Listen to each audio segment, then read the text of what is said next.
tinggi. Jadi yang sedang-sedang saja. Ciga dina lagunya. Nah itu ya, terutama di dalam hal urusan ibadah atau dalam hal berinfak ya, atau membelanjakan harta. Jadi tidak boleh terlalu berlebih-lebihan dan tidak boleh terlalu pikir. Artinya harus ada di tengah-tengah atau moderatnya, gitu ya, seperti itu. Jadi di sini dijelaskan bahwa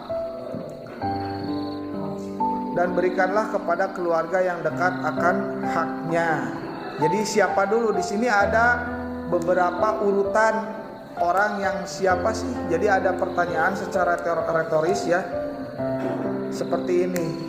Kira-kira kalau kita ingin membelanjakan harta atau kepada siapa nih yang lebih penting gitu, yang harus didahulukan sudah. Jadi harta itu harus dikeluarkan ketika kita mempunyai kelebihan harta. Jadi harus cukup dulu kitanya. Jangan kalau kita merasa kurang lalu diberikan kepada orang lain, semakin berkurang lah ya. Kita seperti itu. Jadi di sini yang yang akan dijelaskan dalam ayat ini yaitu retorisnya, kira-kira siapa nih yang harus didahulukan untuk kita beri gitu ya kan manfaatnya. Nah ternyata di sini dijelaskan ada di dalam Al-Quran, yaitu kepada keluarga yang dekat akan haknya. Jadi nu caket heula saha keluarga nu deket teh yang punya pasangan, misalkan contohnya adalah istri juga sama ya, jangan dulu kepada orang lain, istri sendiri ditelantarkan, itu keluarga. Yang belum punya ada siapa? Orang tua ataupun adik maupun kakak, itu dulu, jangan dulu ke orang lain, yang dekat dulu ya, yang harus kita perhatikan. Islam mengajarkan sedemikian rupa supaya gitu ya kan tatanan hidup manusia itu bisa seimbang gitu ya kan. Nah, seperti itu. Kenapa bisa seimbang? Karena ada al-ahwal asyaksiyah dalam Islam itu ada bagian-bagian tertentu yang mana salah satunya adalah hubungan sosial kepada sesama kerabat terdekat atau keluarga. Sebagaimana yang dicontohkan juga dalam ayat yang lain, peliharalah dirimu dulu. Kemudian lalu ke siapa? Wa ahlikum naro ya. Baru ke keluarga terdekat yang seperti itu. Dan jadi yang harus diutamakan lebih dulu siapa?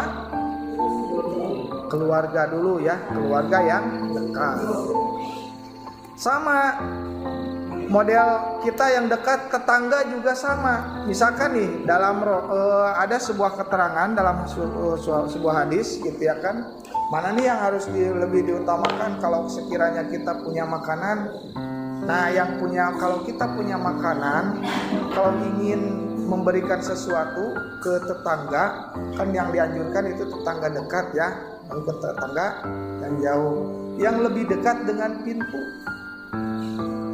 Nah gitu, ketika pintu keluar mana nih tetangga yang lebih dekat, seperti itu. Itulah yang seharusnya yang lebih pantas didahulukan ya. Memang karena kenapa? Memang ada banyak sekali ya sekarang itu ungkapan-ungkapan, kata-kata bijak dan lain sebagainya. Ada kalanya benar juga ya dalam memahami konteks bahasa yang dibangun oleh quotes-quotes zaman sekarang ya. Model semacam kita tidak mampu membahagiakan semua ya, karena seperti itu. Artinya berarti memang benar sejatinya sebagai manusia kita itu tidak mungkin, mustahil bisa membahagiakan semua orang. Maka dimulailah kalau misalkan sekiranya kita mampu, yang lebih diutamakan itu adalah siapa? Keluarga yang dekat akan haknya ya, seperti itu. Kan banyak ada ya orang, diantaranya ada orang yang selalu gitu ya kan memperhatikan orang lain, tapi keluarga sendiri tidak diperhatikan, punya istri telantarkan demi untuk kebaikan, maka didahulukan orang lain dan sebagainya. Itu sebetulnya perilaku yang tidak baik ya, salah ya, seperti itu. Ya, seperti itu. Lain halnya dengan konteks di dalam urusan misalkan kepentingan umum ya. Misalkan contoh kalau dalam konteks kepentingan umum, dalam hal misalkan pekerjaan dan lain sebagainya, tentu akan melanggar norma-norma yang lain ya selain daripada norma agama. Kalau norma yang lain contohnya adalah perbuatan apa yang dinamakan nepotisme. Kalian tahu kan yang namanya ada istilah KKN? Korupsi, kolusi, dan nepotisme. Nah, yang terakhir nepotisme. Nepotisme itu adalah salah satunya yaitu mendahulukan yang dekatnya tanpa tanpa mempertimbangkan kompetensi gitu ya kan, kalau dalam hal kepentingan umum. Jadi asal nu deukeut we hayu diajakan gitu ya kan, tapi tidak contoh misalkan dalam hal pemerintah gitu ya kan, duduk di tempat-tempat strategis gitu ya kan dan sebagainya, tapi dia tidak mempertimbangkan potensi asal deket gitu ya kan, itu nepotisme namanya. Nah, ini lain halnya dengan masalah itu konteksnya. Tapi yang dekat juga boleh sebetulnya, tidak nepotisme asal selama ada di dalam koridor yang benar gitu ya kan, kompetensinya sudah benar-benar teruji dan lain sebagainya gitu ya kan. Itu nilai tanggung jawabnya bisa dipertanggungjawabkan dan lain-lain. Itu kira-kira. Kemudian siapa lagi setelah keluarga yang dekat akan haknya? Orang-orang miskin. Tentu karena mereka yang paling sangat membutuhkan. Aya anu geus beunghar banyak nu orang kaya misalkan, mungkin mereka mah tos waregnya tos, tapi ieu mah kadang sok aya teu nu tibalik. Urang berehan bager teh kalah kanu beunghar, orang yang sudah berkecukupan, bahkan orang yang sudah berkelimpahan, dengan maksud dan tujuan tertentu tentunya ya. Ai kanu ieu barang bere teh leuwih gitunya, daerah sakain gitu. Daerah pan ai mere kanu beunghar mah mun leutik, ai kanu miskin paling sesana, mun teu sesana nu geus teu kapake nya barang bere ge gitu kan. Ya sebaiknya kelebihan apapun harta yang kita miliki atau daya apapun yang kita mampu, sebaiknya kita langsung siap siaga untuk menolong gitu ya kan, ya kepada yang membutuhkan. Salah satunya yaitu kepada orang-orang miskin gitu ya kan. Ulah ayeuna memang kita kan dianjurkan bahkan diperintah untuk menolong orang-orang miskin. Tapi lihat dulu juga kondisi kita. Kalau kondisi kita sama, pajenggut-jenggut jeung nu gunul atunya. Kene gitu ya kan, sok ai nu gunul jeung nu gunul mah bisa pajenggut-jenggut nya.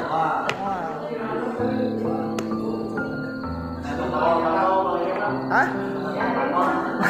Takol paling gitu.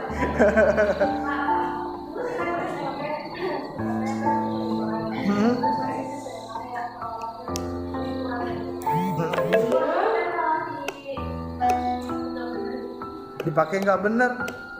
Oh itu namanya.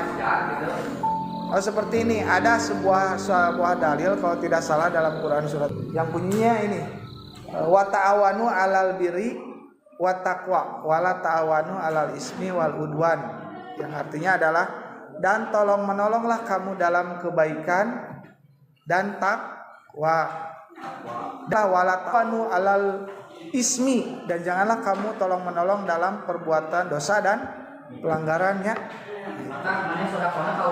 Jadi tolong menolong teh kudu hal kebaikan. Kalau misalkan ieu karunya ya boga dulur sok mabok gitu kan, sakalina teu mabok geuring bere minuman we cenah mabok, itu salah. Salah gitu ya kan, salah menganjurkan orang untuk berbuat maksiat, salah. Yang kedua adalah kepada orang-orang miskin. miskin. Jangankan nilai sedekah ya yang sifatnya itu hukum asalnya kan sunnah ya. Wajibnya itu kalau mengeluarkan zakat. Zakat pun yang memang sekiranya itu adalah hukumnya ketentuannya fardu ya, wajib hukumnya apabila ada syarat tertentu, salah satunya bila mampu.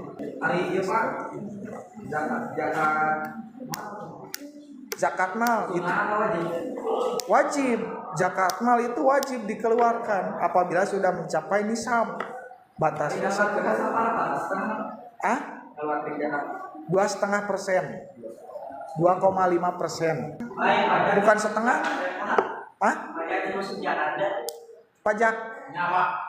Pajak beda lagi konteksnya. Kalau pajak itu antara zakat dengan pajak. Pajak mah kewajiban sebagai warga negara karena taat terhadap aturan yang diberlakukan oleh pemerintah. Tapi kalau zakat mah ya aturan yang sudah ditetapkan oleh syariat, gitu ya kan, agama, gitu ya kan. Tadi kepada siapa? Keluarga yang dekat akan haknya. Kemudian wal miskin kepada orang-orang miskin. Sekarang yang ketiga apa? Orang-orang yang sedang dalam perjalanan atau wabnas sabili. Misalkan seorang musafir, termasuk anu nuju ngarantau. Itu juga termasuk orang yang sedang dalam perjalanan, sama saja dengan orang yang musafir. Iya. Karena gini, beda antara penduduk asli pribumi dengan seorang yang merantau. Kalau orang yang sifatnya sedang dalam perjalanan, hanya singgah mungkin ya sebentar atau dan lain sebagainya, sedang musafir lah katakanlah itu, dia ingin meminta tolong kepada siapa? Kecuali kalau misalkan kepada siapa yang dia temui di lingkungannya pada saat itu. Karena mungkin kalau di kampung nama merenya cek paribasa nama aya pentaeun tulung gitunya nah gitu. Jeung urang aya urang kan pribumi gampang ya entang ngenta tulung teu asa-asa ka saha ge bisa. Sedangkan mereka-mereka ini yang sedang dalam perjalanan perlu diberikan sesuatu bantuan atau pertolongan.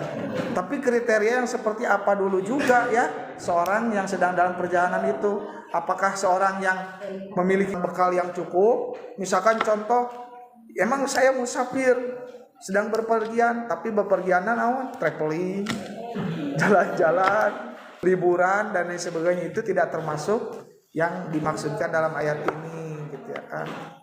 Ini hanya dimaksudkan untuk contoh, misalkan kriterianya adalah apabila seorang musafir tersebut memiliki bekal yang tidak cukup, kehabisan bekal di perjalanan dan lain-lain.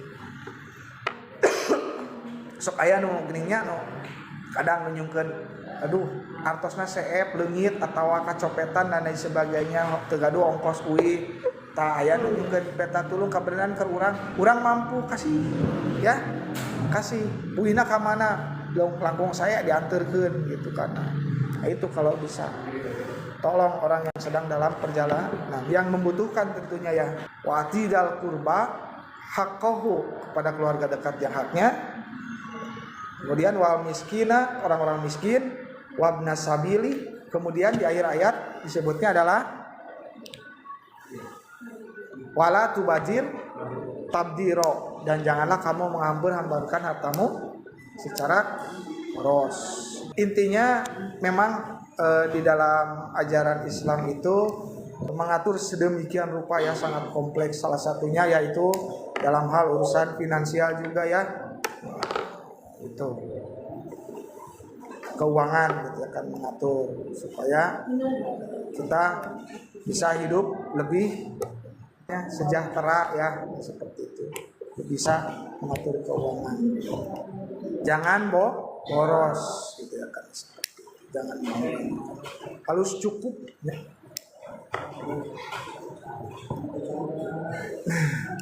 Kemana tengah rasa cukup-cukup itu biasanya ciri-ciri orang yang tidak pandai bersyukur gitu ya, karena seperti itu.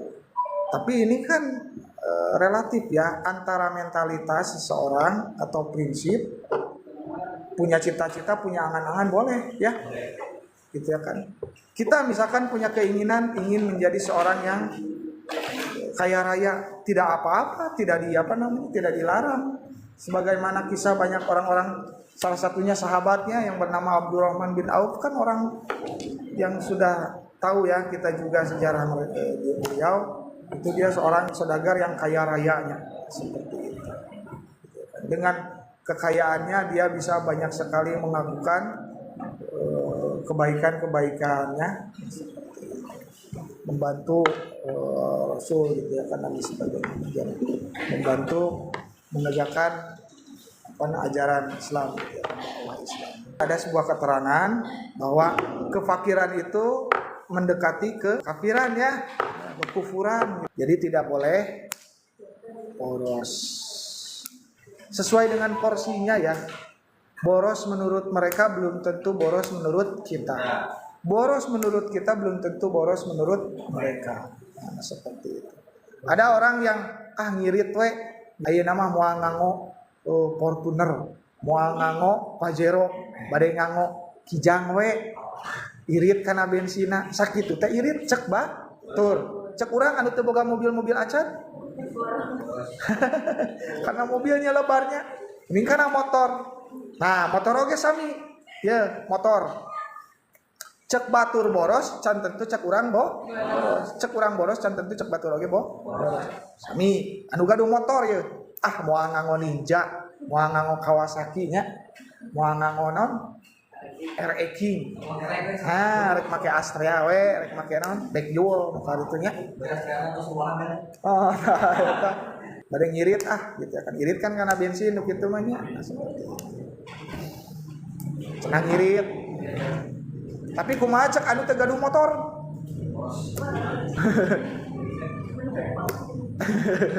Ini kan papa. Cek nu papa kitu meureun mah bersyukur bisa lempang, urang mah teu boga suku tuh kan kadinya nya.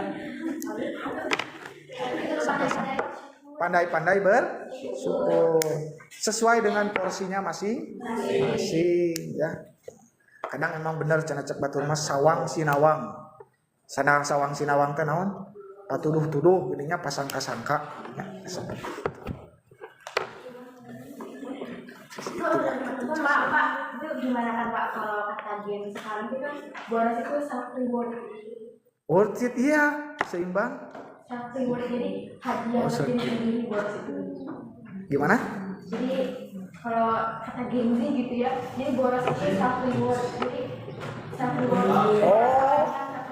Self reward ya. Jadi karena hanya ingin mengejar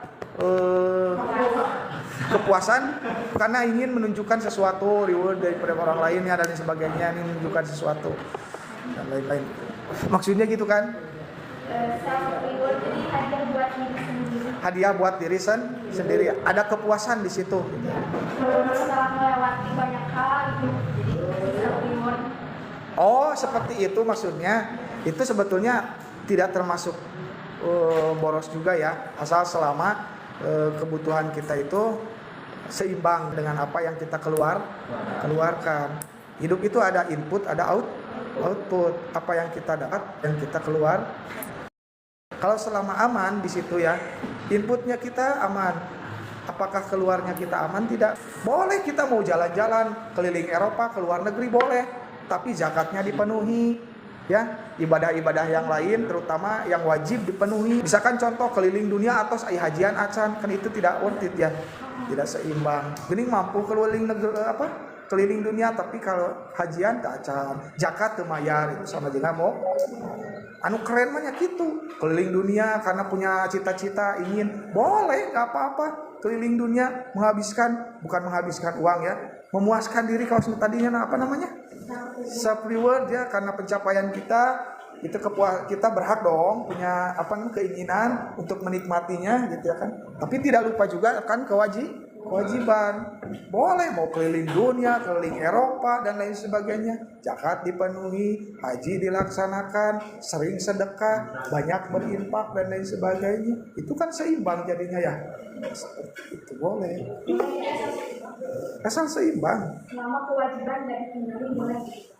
Selama kewajiban tidak ditinggalkan. Boleh. Pemboros itu adalah saudara saudara setan. Dan setan itu sangat ingkar kepada Tuhannya. Setan itu senang ya mereka menganggap bahwa diri kita itu adalah saudara mereka. Dia itu senang terhadap orang yang boros karena sifat dasar manusia itu kan konsumtif ya, segala sesuatunya itu ingin didapatkan, ingin dikeluarkan dengan cara yang tidak terkontrol ya, tidak terkendali. Dan itu memudahkan setan untuk membisikkan sesuatu. Makanya dikatakan pemboros itu adalah saudara setan. Sedangkan setan itu sifat aslinya adalah kapuro, ingkar terhadap Tuhan. Ya, nah seperti itu. Yang ingkar terhadap Allah itu adalah setan. Korelasinya antara kenapa bisa jadi ingkar manusia itu sama halnya seperti setan. Karena apabila seorang sudah terbiasa melakukan pemborosan akan merujuk kepada maksiat-maksiat yang lain yang lebih besar. Ya, seperti contohnya misalkan pemborosan, main judi, main slot, masang gede-gedeannya, PTL rugi kumaha, anyuk, hutang, pinjol teka bayar, stres jadi bunuh diri, kan jadi merambatkan lain-lainnya. Atau misalkan menang nah, kamu bari ngumpul menang traktir ya kan, gitu kan, sakali 10 kali menang sakali nama kan asa cigan kumahanya, tapi kan ditraktir habis deh. Nggak bisa. Selama ada izin Allah pasti segala sesuatunya akan terjadi. Hidayah itu datangnya bisa dari mana saja. Lanjut. Anu Rizky, baca.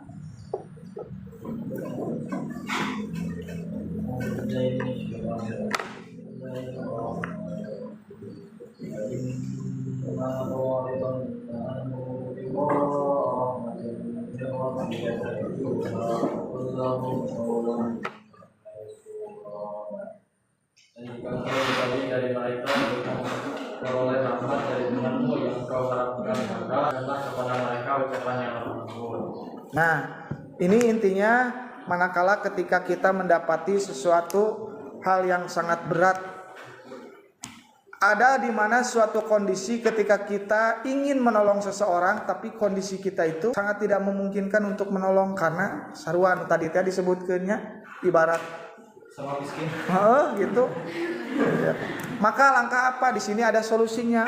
Allah menjawab dalam firman-Nya, yaitu ucapkanlah kepada mereka ucapan yang lemah lembut, yang sopan santun, mohon maaf. Gitu ya, misalkan aya nu minta tulung ya, aduh hapuntennya gaduhnya sakieu. Ya oge tadina sih kanggo meser bias. Insyaallah lah mudah-mudahan aya rezeki. Namun kitu mah misalkan meningkatnya entong aya memang gaduh sakitu-kitu nak kanggo meser bias mah daripada urang jadi sangsara teh nya. Nah sapertos kitu. Ulah lebih baik ucapkan yang pantas teh, aduh hapunten ayeuna mah nuju kosong, atau nu nyungkeun namut artos sedengkeun sarua urang oge dina kaayaan koredas gitunya dinyeuman duit kan kumaha nya kesana. Tapi kadang itu juga menguji emosi kita, kadang sok aya oge sia nginjem duit aing udah boro-boro gitu ya kan. Kalau nu aya ge dia carekan kan ngamuk. Pasti lah ini kan dan jika kamu berpaling dari mereka, kirain mereka teh setan, jadi kita mau berpaling dari keborosan gitu. Gimana caranya? Ternyata mah ke orang yang Kaulam maisuro, ucapan yang pantas dan yang akan menjadikan tanganmu terbelenggu. Lanjut. Ngajar. Saya Pak.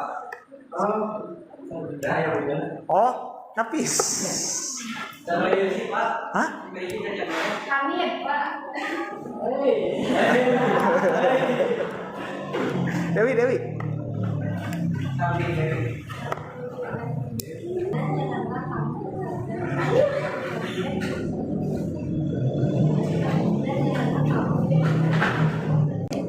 Ya, itu jangan jadikan tanganmu terbelenggu pada lehermu. Artinya tangan terbelenggu pada leher teh diibaratkan seperti orang yang pelit, kan mencekik diri sendiri ya. Sok we coba orang anu pelit mah kadang sok sulit tingkat kebahagiaannya itu berkurang. Nah seperti itu. Tapi orang anu berehan mah secara tidak langsung meningkatkan hormon endorfin juga. Ketika kita memberikan sesuatu kepada orang lain itu ada nilai kebahagiaan tersendiri gitu ya, kan seperti itu. Tapi jangan terlalu mengulurkannya juga. Contoh nepikan bebeakan, nepikan kesorangan. Kadang orang yang seperti itu terlalu gampang dimanfaatkan orang lain sehingga membuat jadi tercela dan menyesal atuh sok.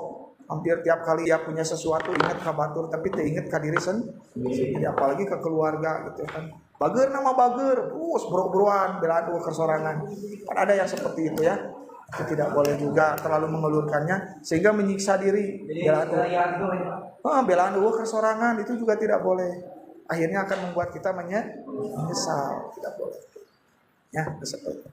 Jadi intinya harus kuantitas seimbang gitu ya. Antara apa yang kebutuhan kita itu harus terukur. Jangan sampai terlalu mengulurkannya. Terlalu mengulurkan juga ada konteks yang lain. Contoh ketika kita mengulurkan meskipun kita mampu, misalkan kita juga masih cukup mengulurkan soke bro-broan. Tapi apakah itu jadi nilai positif atau tidak? Lihat juga dampaknya. Bisi nanti ketika kepada orang yang sering ditolong oleh kita jadi ketergantungan sehingga dia tidak mau belajar untuk berusaha jadi manja. Nu tadina sifatna orang bere teh kakanya bager orang gitu kan dan sebagainya. Tapi malah jadi seolah dina teu merena kalah jadi ancaman buat diri kita. Aya juga jadi kalah kesel gitu. Kan ada yang seperti itu ya. Jadi ngalunjak gitu ya kan. Itu tidak boleh ya. Jadi intinya seimbang. Tidak boleh terlalu pelit, tidak boleh terlalu mengulurkan gitu kan. Itu disesuaikan dengan porsinya masing-masing diingatkan seperti itu. Selamat. Kemudian selanjutnya apa? Langsung aja artinya.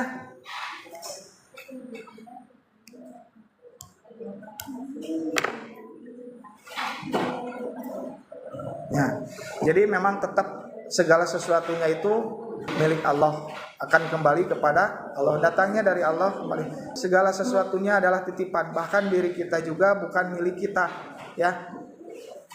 Kita juga adalah milik Allah. Kalau sekiranya diri kita itu milik kita, mungkin ada kuasa untuk diri kita sendiri untuk mengatur sesuatunya. Contoh saja misalkan dalam hal usia umur. Kalau ingin muda terus bisa nggak?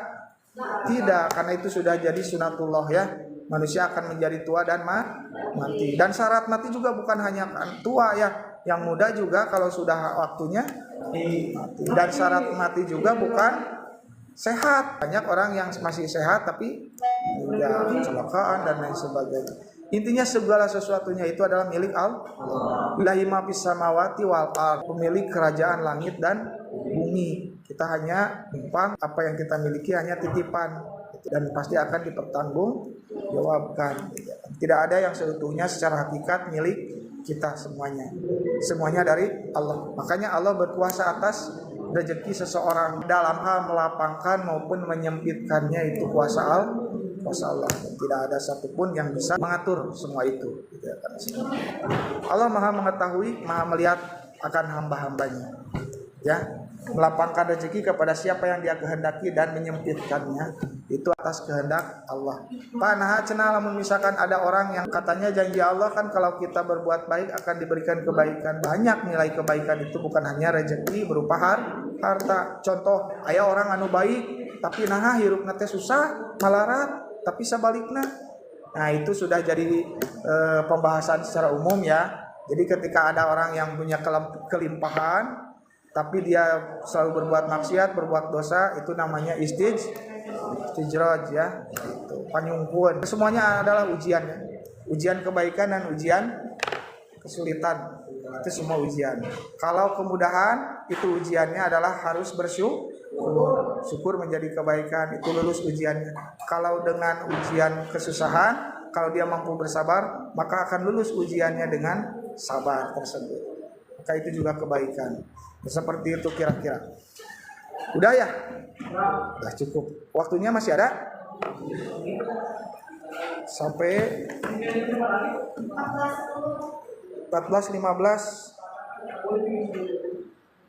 Lebih dari cukup. Lebih dari 15 menit. Ya udah, alhamdulillah tos. Iya, pelajaran saha. Baik, alhamdulillah ya. Insya Allah pembahasan ini bisa kita lanjut di pertemuan berikutnya ya, karena waktunya habis. dari Bapak untuk kali ini dicukupkan sekian. Subhanakallahumma wa bihamdika asyhadu an la ilaha illa anta astaghfiruka wa atubu ilaik. Assalamualaikum warahmatullahi wabarakatuh.